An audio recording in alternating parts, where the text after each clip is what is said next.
Dan, you got contacts in Kookaburra? Anybody? No? Anyone's got contacts I'm there? more interested in what your dog thinks.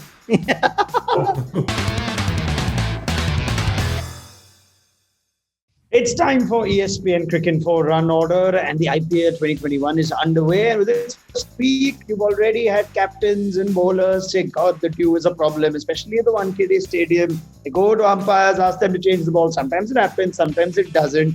What we want to discuss is it time cricket tries to step in with a rule to ensure parity between teams bowling first and second? Change the ball every certain number of overs, especially for these night T20 games, to make sure it's fair for both sides. Daniel Vittori? Every ball. I'm speaking about from a spinner's perspective. Those late games with the dew, they can completely dictate a game, and I think that's the last thing that you want as a team, is to have so much influence over the result of the game due to a wet ball. It negates the spinners. It negates fast bowls a lot of the time as well. So it's too much, and it seems so arbitrary the way that the umpires make decisions on whether they're going to change the ball, when they're going to change the ball. There's nothing consistent. So I think that's always the frustration for players and coaches. As a captain, are you happy to leave it to the subjectivity of the umpires? So many times captains say, we went to the umpires, asked them to change the ball, they said no. Again, I think you got to have a certain parameter to change the ball. You can't just keep changing after every. You can't just keep changing after every 2 overs. That's impossible. And probably the only solution is if there's a lot of dew at a certain venue, probably start the game early. There's nothing wrong in starting the game early. And I'm of that strong belief. But then yes, you got to leave it. You got to leave it to the umpire, or probably where there's a lot of dew, you can change the ball after 14th over, whether it's in the first inning or even in the second inning. My good friend Nikhil Naz, many years in TV and broadcast and whatnot. Can we start games earlier, Mr. Naz? I mean, that's an option, but I don't think it's going to happen in the times that we live in, where, money dictates a lot of things.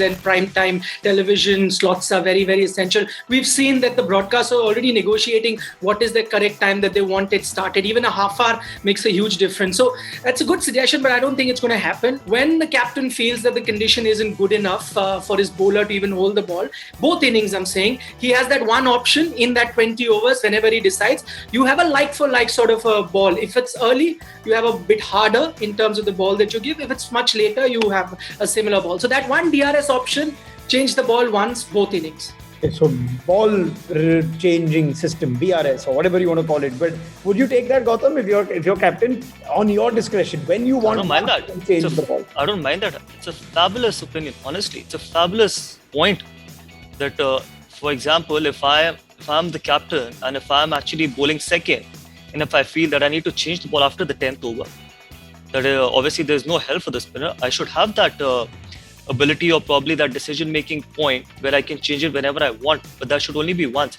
If I want to change it in the last over, like how we used to have power play in 2011 World Cup, where you could take the power play in the last 5 overs as well of the innings, that's a fabulous point, and I would actually love to have that.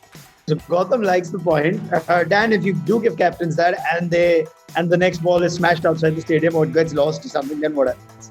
I don't know why in this day and age, with the quality that we have everywhere else, why we continue to play with a wet ball. I think a wet ball is the thing that we don't want to contribute to decent cricket, and it inevitably becomes an excuse for a fielding team, for a captain, and it becomes a talking point. And all we want is a game of cricket where those factors are taken out of place. So the drier the ball, if we go through 10 balls, if we go through 12 balls, I don't care. I just want every bowler to have a dry ball to be able to bowl with.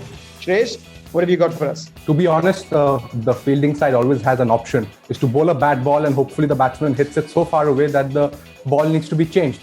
I think let's not tinker with the playing style of the game of cricket too much, because then this is a Pandora's box. Problem with the bad ball idea is, Ronak, that it depends on the stadium. Now, Chennai, you're not going to lose the ball. Wankhede, yes, a little more. So how do you then have this sort of an idea? I don't think the bad ball idea is going to happen.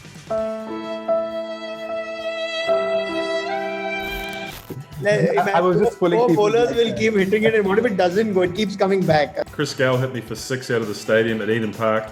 Daryl Harper went and got a new ball, scratched it on the concrete to make it a little bit older.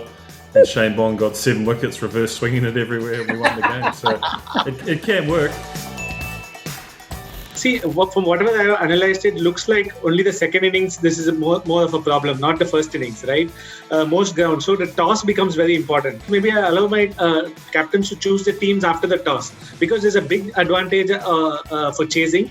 And a lot of captains we are seeing blindly choose to chase irrespective of the fact whether their team is strong or whether the other team has good bowling, but they keep giving due as a reason.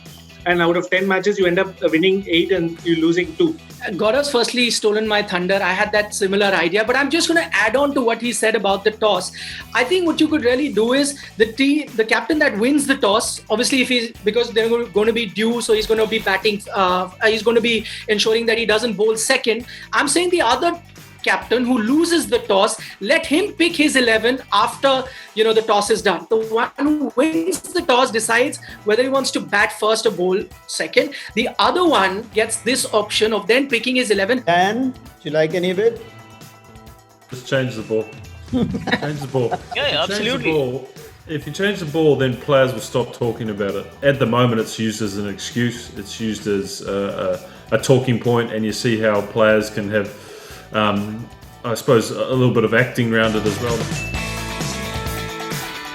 Really doesn't make a difference whether you pick your team after the toss or before the toss. If there is due for everyone. So that's the reason why we say that it has to be fair for anyone and everyone. And how unfair it is if someone gets picked to play a game as a spinner just because you end up losing a toss, so he gets replaced by a fast bowler. He might not ever end up getting to play a game. So leave it to the umpire's discretion. The umpires already has gauges to check the diameter of the ball, the radius of the ball, whether the ball's out of shape. Maybe the umpires can add another device to their kitty to see if a ball is unfit to be played. And I think the second thing is that maybe it's about the manufacturer. Maybe the manufacturer has to produce a better cricket ball, because T20 cricket has been now going on for many, many years. I think nearly 2 decades. And of course, people have complained about this, but I think the noise is being made just in the last couple of years. Okay, Dan, you got contacts in Kookaburra? Anybody? No? Anyone's got contacts there? I'm more interested in what your dog thinks. She thinks it's time to change this topic, I think. She's done.